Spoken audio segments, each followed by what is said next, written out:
Hello friends, here we can see a new phone has been launched 2 weeks back, Redmi 4.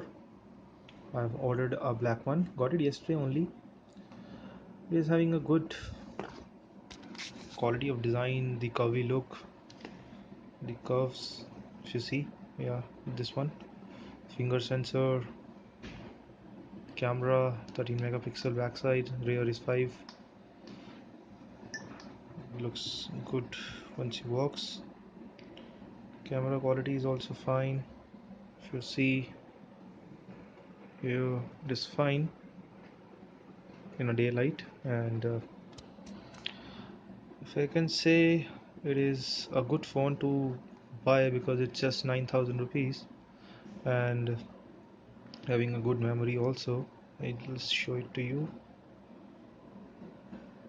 So if you see storage from 32 GB, it is giving us an 25 GB to use, and rest it's been used by the internal memory.